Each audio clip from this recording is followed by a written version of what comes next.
BJP ನಾಯಕರ ವಿರುದ್ಧ CM Siddaramaiah ವಾಗ್ದಾಳಿ ನಡೆಸಿದ್ದಾರೆ. ನಾವು 160 ಪ್ರಣಾಳಿಕೆಯಲ್ಲಿ 158 ಪ್ರಣಾಳಿಕೆಗಳನ್ನು ಈಡೇರಿಸಿದ್ದೇವೆ. ಸಿದ್ದರಾಮಯ್ಯನವರು ಬಿಜೆಪಿ ವಿರುದ್ಧ ಹರಿಹಾಯ್ದಿದ್ದಾರೆ. ಅವರು ಚುನಾವಣೆಗಿಂತ ಮುಂಚೆ ಪ್ರಣಾಳಿಕೆಯನ್ನು ಬಿಡುಗಡೆ ಮಾಡಿದ್ರಲ್ವಾ, ನಾವು 158 ಪ್ರಣಾಳಿಕೆಯನ್ನು ಬಿಡುಗಡೆ ಮಾಡಿದ್ವಿ. ಆದರೆ ಬಿಜೆಪಿ ಏನು ಮಾಡಿದ್ರು, 600 ಭರವಸೆ ಕೊಟ್ಟಿದ್ರು. ಅದರಲ್ಲಿ %10 ಕೂಡ ಈಡೇರಿಸಲಿಲ್ಲ. ಬಿಜೆಪಿ ಯಾವತ್ತೂ ಕೂಡ ಜನ ಬೆಂಬಲದಿಂದ ಸರ್ಕಾರ ಮಾಡಿಲ್ಲ. ಆಪರೇಷನ್ ಕಮಲ ಮಾಡಿ ಸರ್ಕಾರವನ್ನು ಅವರು ರಚನೆ ಮಾಡ್ತಾ ಬರ್ತಾ ಇರೋದು. ಪ್ರಧಾನಿ ಮೋದಿ 700 ಕೋಟಿ ಆರೋಪ ಮಾಡಿದ್ರಲ್ವಾ ಅಬಕಾರಿ ಇಲಾಖೆದು, ಆ ಆರೋಪಕ್ಕೂ ಕೂಡ ಸಿದ್ದರಾಮಯ್ಯನವರು ಆಕ್ರೋಶ ಹೊರಹಾಕಿದ್ದಾರೆ.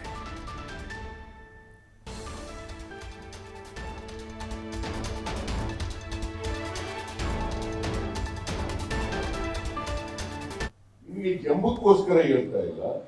2013ರಿಂದ 2018ರವರೆಗೆ ನಾವು ಮುಖ್ಯಮಂತ್ರಿ ಆಗಿರುವಾಗ 165 ಭರವಸೆಗಳನ್ನು ನಾವು ಪ್ರಣಾಳಿಕೆ ಮೂಲಕ ಕೊಟ್ಟಿದ್ದು ಜನರಿಗೆ. 165 ಭರವಸೆಗಳಲ್ಲಿ 158 ಭರವಸೆಗಳನ್ನು ಈಡೇರಿಸಿದೀವಿ. ಅದೇ ಭಾರತೀಯ ಜನತಾ ಪಕ್ಷವು 2018ರಲ್ಲಿ 600 ಭರವಸೆಗಳನ್ನು ಕೊಟ್ಟಿದ್ರು. Not even 10% of the promises they have made through their manifesto have not been implemented. ಅದೇ ನಾನು ಈಗ 2023ರಲ್ಲಿ ಮತ್ತೆ ಅಧಿಕಾರಕ್ಕೆ ಬಂದ ಮೇಲೆ 5 ಗ್ಯಾರಂಟಿ ಯೋಜನೆಗಳನ್ನು ಕೊಟ್ಟಿದ್ರು. ಅದಕ್ಕೆ 56,000 ಅವರು ವಿಭಾಗದಿಂದ ಬಂದರು ಬಿಜೆಪಿ. ಯಾವತ್ತೂ ಕೂಡ ಅವರು ಕರ್ನಾಟಕದ ಇತಿಹಾಸದಲ್ಲಿ ಜನಗಳ ಆಶೀರ್ವಾದ ಪಡ್ಕೊಂಡು ಬಂದೇ ಇಲ್ಲ. ಆ ತೆಲುಗಿನ ಟ್ರೂತ್ 2008 ಇರ್ಬೋದು, 2018 ಇರ್ಬೋದು, ಯಾವತ್ತೂ ಕೂಡ ಜನಗಳ ಆಶೀರ್ವಾದ ಪಡ್ಕೊಂಡು ಬಹುಮತ ಪಡ್ಕೊಂಡು ಅಧಿಕಾರಕ್ಕೆ ಬಂದಿಲ್ಲ.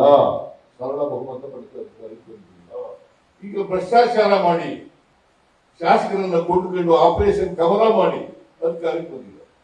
ಭ್ರಷ್ಟಾಚಾರದ ಹಣ ಎಲ್ಲಿಂದ ಬಂತು? ಶಾಸಕರಿಗೆ ಕೊಟ್ಟಂತ ಹಣ ಎಲ್ಲಿಂದ ಬಂತು? ಮೊನ್ನೆ ಪ್ರಧಾನಮಂತ್ರಿಗಳು ಮಹಾರಾಷ್ಟ್ರದಲ್ಲಿ ಒಂದು ಭಾಷಣ ಮಾಡಿದರು.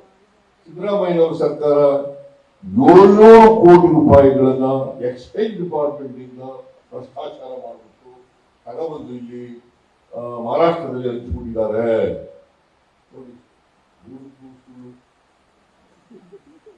ನಾನು ಅದಕ್ಕೆ ಹೇಳಿದೆ, ನಾನು ಒಂದೇ ₹1 ಎಕ್ಸೈಸ್ ಡಿಪಾರ್ಟ್ಮೆಂಟ್ ಇಂದ ಕಲೆಕ್ಟ್ ಮಾಡಿದ್ರೆ ಅದು resign from not only from active politics, ಅದು resign from the chief minister post.